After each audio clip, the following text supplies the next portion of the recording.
Okay. Sorry. Jai Shri Gurudev. So now welcome to our study group for Sri Harinama Cintamani. This is our Krishna Prem Academy. So last meeting, just a quick review, you're not here. We were speaking about the author of Sri Harinama Cintamani. This Sri Harinama Cintamani was written by Srila Bhaktivinoda Thakur. And it's just proper to glorify him. So quickly I've glorified Srila Bhaktivinoda Thakur. I was telling how Srila Bhaktivinoda Thakur, we all know he's the seventh Goswami, right? What the Goswamis have done before, himself has done in his time. I was mentioning that Srila Gurudev himself, he has said, of course Srila Bhaktivinoda Thakur has given so many gifts, no? Foremost his books. But very important that we're indebted is and I mentioned this before. Number one is Mayapur. And I mentioned one, but I said there's two gifts, Gurudev said, but I forgot to mention the second last time.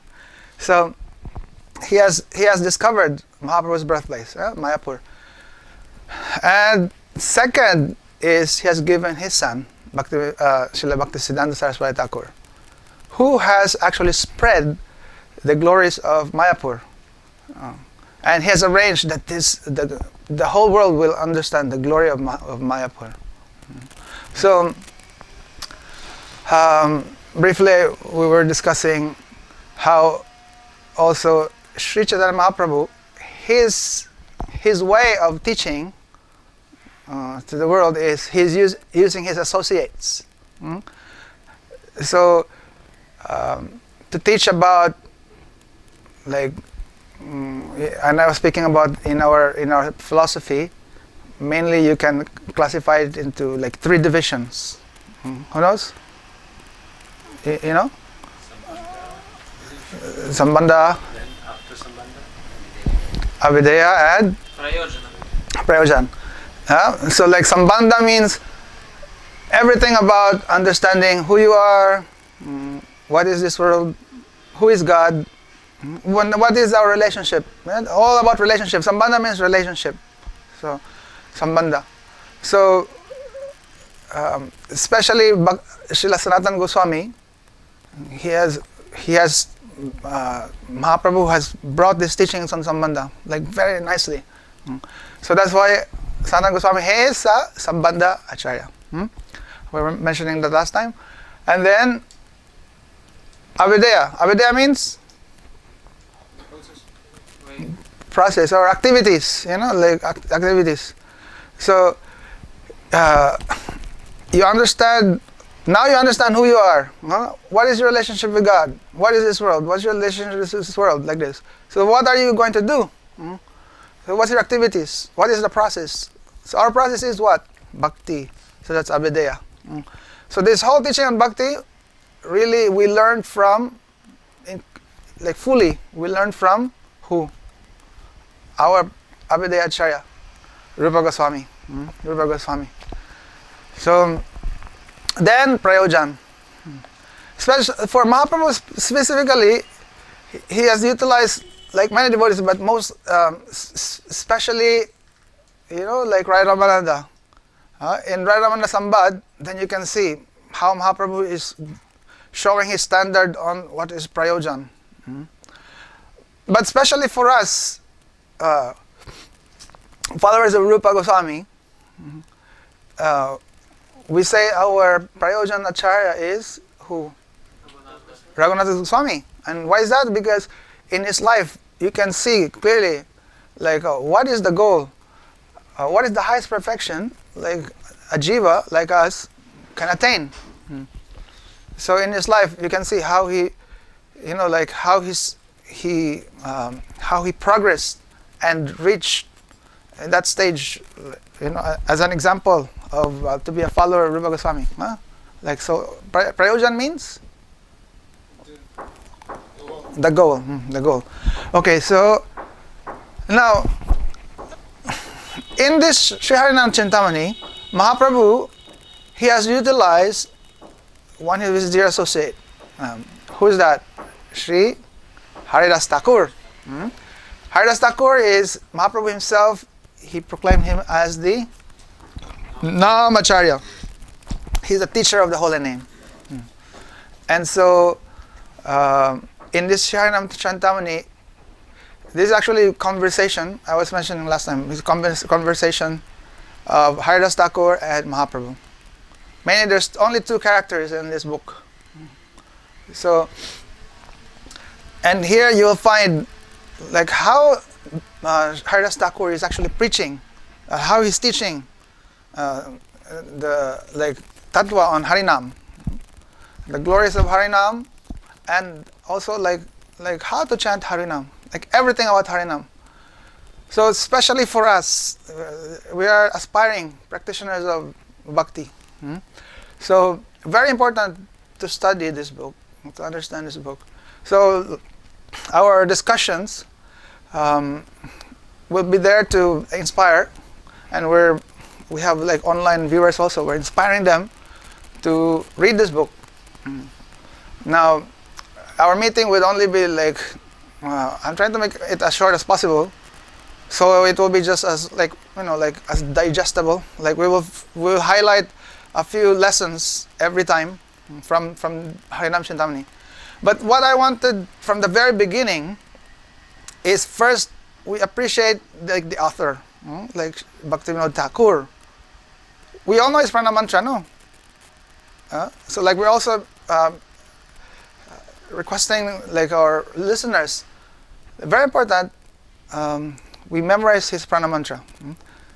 And even before we start, and even before you click on when you receive the title, immediately, like it should just come automatically to us, like remembering Bhaktivinoda Thakur and praying to him with this pranam mantra. Now we're not doing this like something like a mechanical thing, like like what's this pranam mantra? Namo Bhaktivinodaya Satchid Ananda Namani Gaura Shakti Swarupaya Rupanuga Varayate. For many like new devotees who may not know this, please memorize this. And before I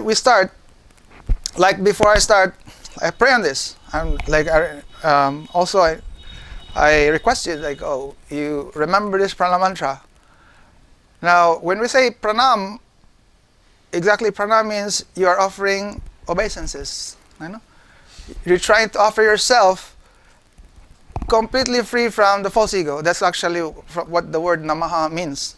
When you say namo, like no false ego, meaning you're offering yourself. So, when we pray this pranam mantra, we try to like invoke mercy of Bhaktivinoda Thakur, and trying to free ourselves from false ego and trying to connect to him. This is like the proper mood. We are trying to learn. That's why we are studying this book. We are trying to connect to him. And now we're forgetting all our false ego. And now we are trying to absorb. And we pray like, what is his like conception? All his moods, like may it come to us. So we say Namo Bhaktivinodaya Satchit Ananda Namani. His name is Bhaktivinod. And just briefly, like we try to understand his pranam mantra. So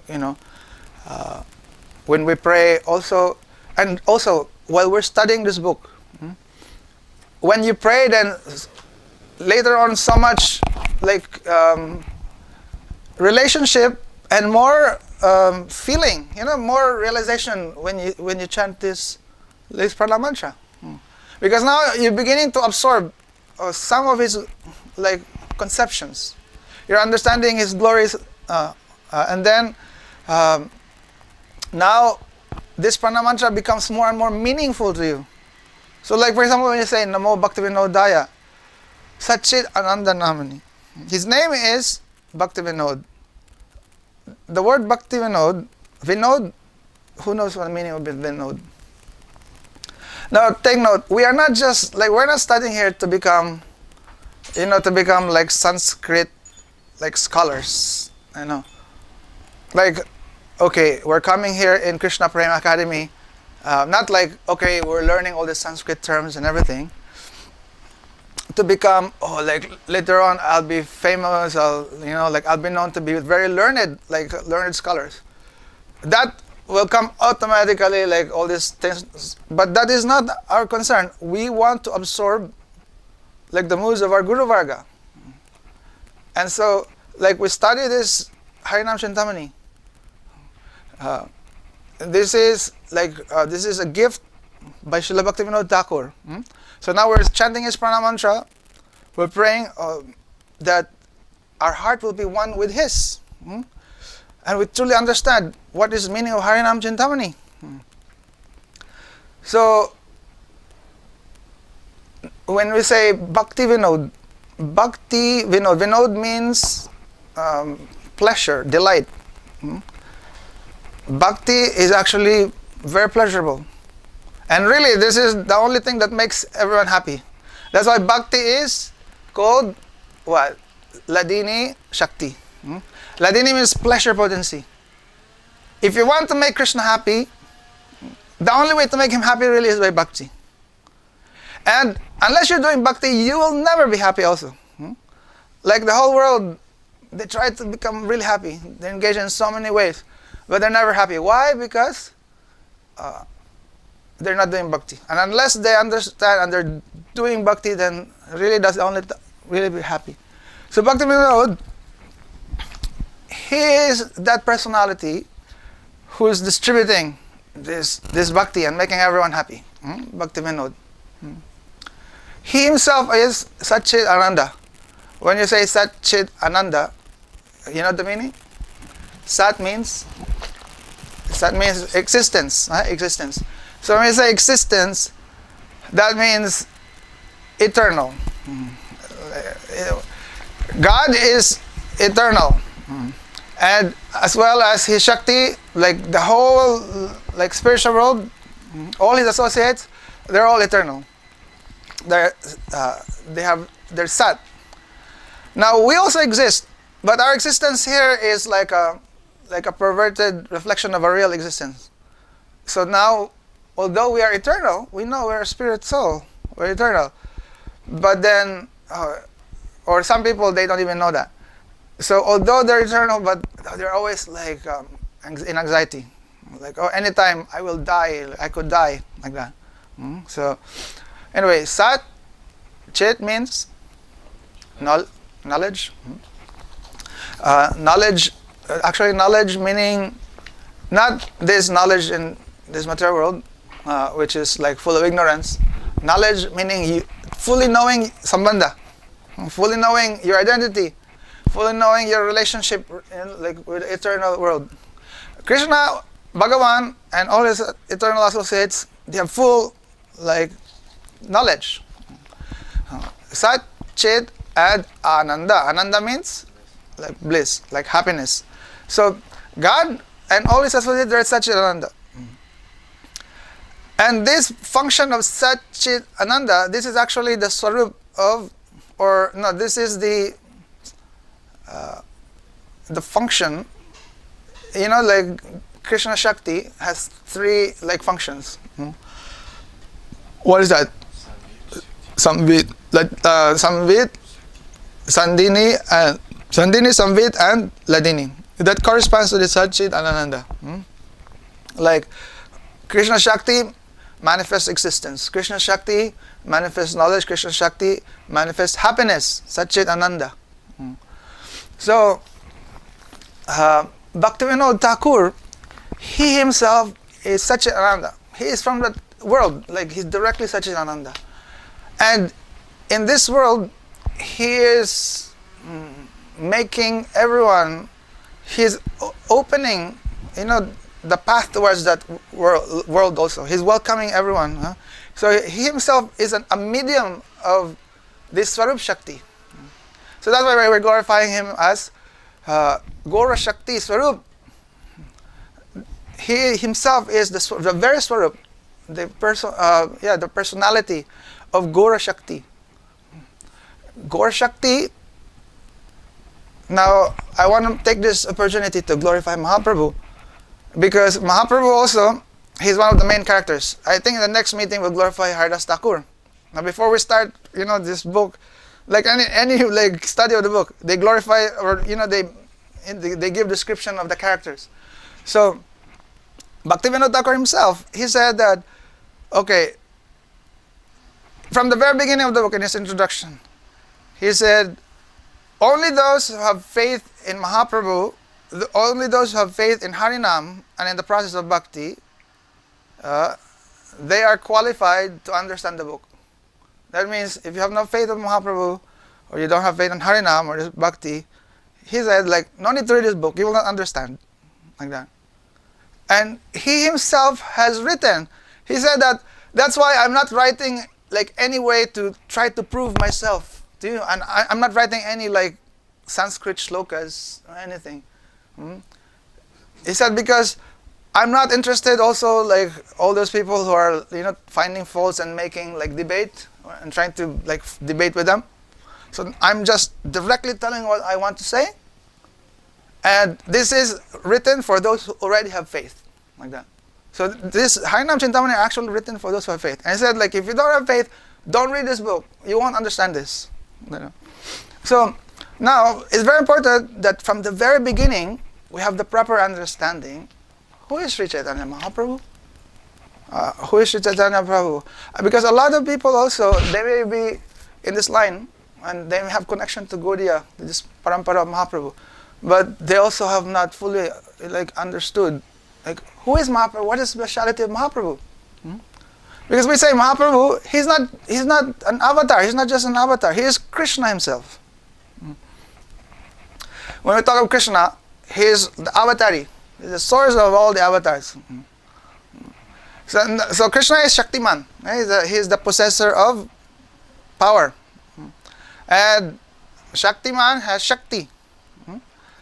The function of Shaktiman is what? What is his like? Yeah, he's the enjoyer. He desires.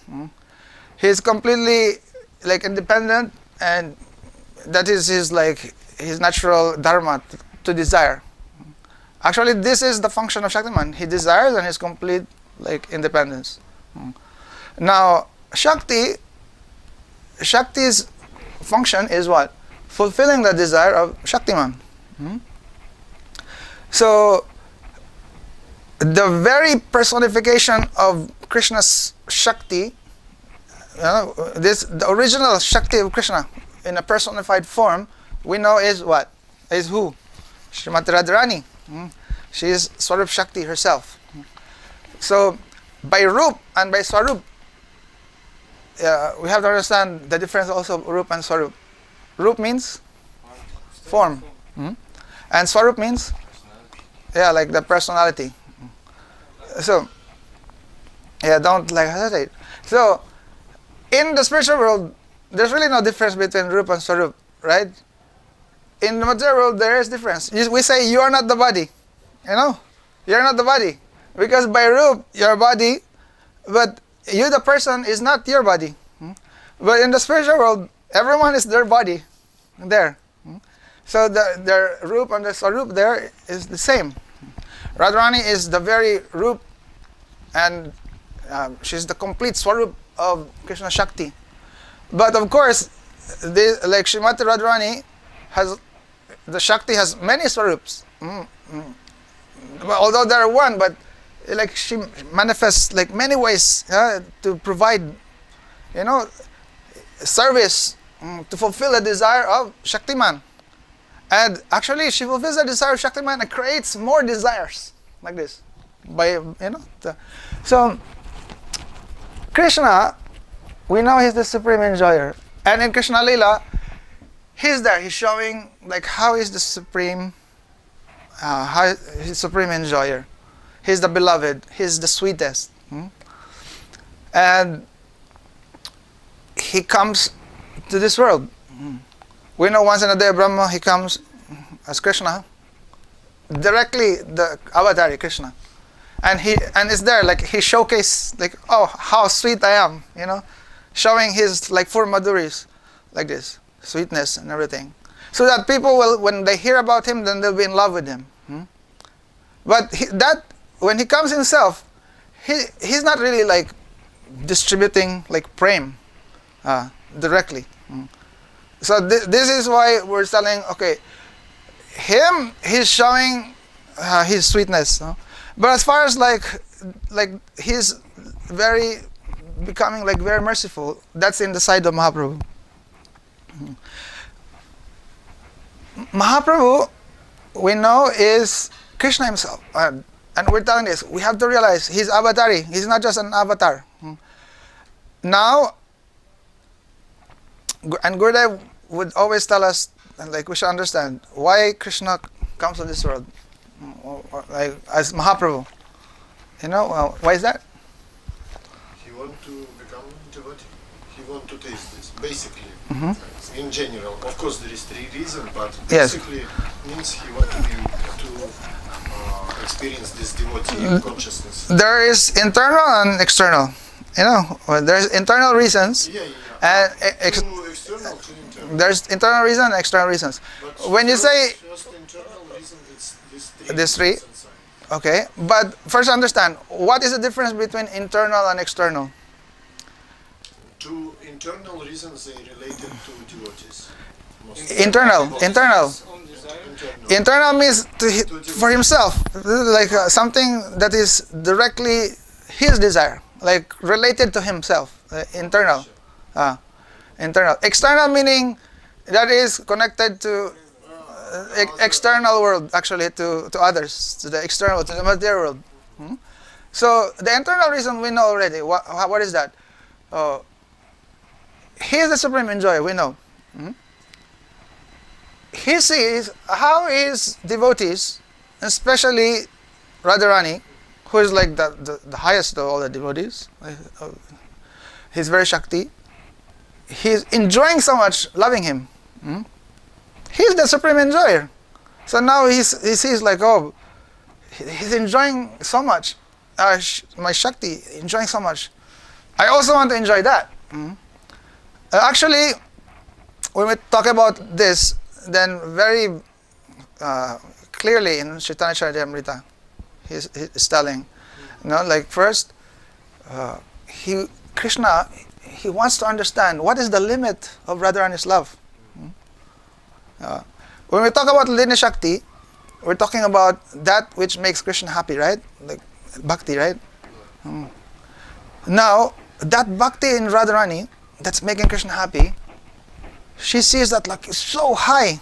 And she's like, I want to see like the limit of that. It's like this Mahabhava Radharani. I want to see the limit of what is the glory of this love of Radha. Like this. I want to understand that. Because Krishna himself, let's say, when he sees Radharani, she could see like, oh, how high. So then, along with that, he's understanding that, oh, Radharani sees or tasting some sweetness in me. Krishna, he's the sweetest, right? So like he said, like, oh, I want to understand my sweetness that Radharani is tasting. Second, so what is that sweetness in me that Radharani is tasting? And the third is, what is that happiness that Radharani is experiencing tasting my sweetness? So I want to like taste all of this. Now, that is Mahaprabhu. When we say Caitanya Mahaprabhu, that is Krishna. But now he's relishing what Radharani is relishing. When we talk about Krishna and Radha, they're like half of the equation. There's the lover and the beloved. So like Krishna, he's actually like half. And Radharani is the other half. Of course, you cannot separate them. There's a lover and the beloved. When we talk about Mahaprabhu, see the lover is tasting one side, and the beloved is tasting another side. So they're like separate. When we talk about Mahaprabhu, he's not just like half. He's now tasting the other side. So he's like whole. So when we talk about this, Krishna does not need to come to this world to fulfill this desire. Understand that? Because in eternal Navadvip, he's tasting this already. He's there. He doesn't need to come to this world. Huh? So there's an external reason why he's coming here. One is because Advaita Acharya calling him. So that's why that reason is external. But in a way, it's also internal, because that's the desire of Mahavishnu and his Vishnu. It's actually kind of both internal and external. But the real external reason is what? In this world, he wants to preach the Ragmarg. He himself is tasting this this love of Radharani. And now just imagine, if you're like a drunkard or like a drug addict or whatever. This is a bad example, but let's say if you're like an alcoholic or something. Yeah. If you're you're alcoholic, then you found a big cabinet of of honey or whatever. And now you drink so much you become drunk. You want everyone else to also to enjoy how you're enjoying. So you got everyone look like that. So that's what actually Mahaprabhu and Lord Nityananda, he said they're just so drunk and they're just going everywhere. So now they've come to this world and they're distributing this prem. And really, when we talk about Mahaprabhu, the main quality of him is this, magnanimity. And that refers to his, mercy, so much compassion. That it is, Gurudev explained that the speciality of Mahaprabhu is that in Mahaprabhu Lila, he has given full charge to his Swarup Shakti. The Swarup of his Shakti in Mahaprabhu is this Kripa, this Karunya Shakti, that now he's giving full charge, that they just go everywhere and flood everyone, with prem, like that. So that's why there's a book on Vishnu Thakur. It's called, what's it called? Madhurya Kadambini. Madhurya Kadambini. Kadambini means, they say rain cloud, but actually not just rain cloud. It's like rows of thick rain clouds. Rows. Not just like a rain cloud.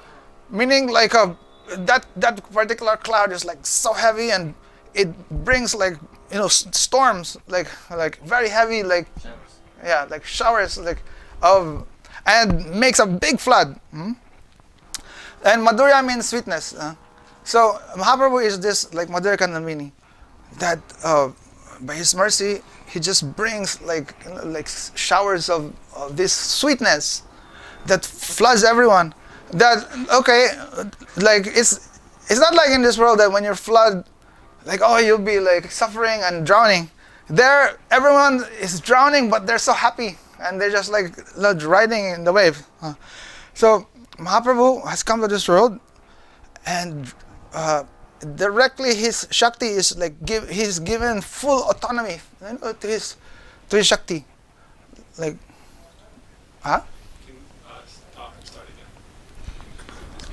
again. Yes.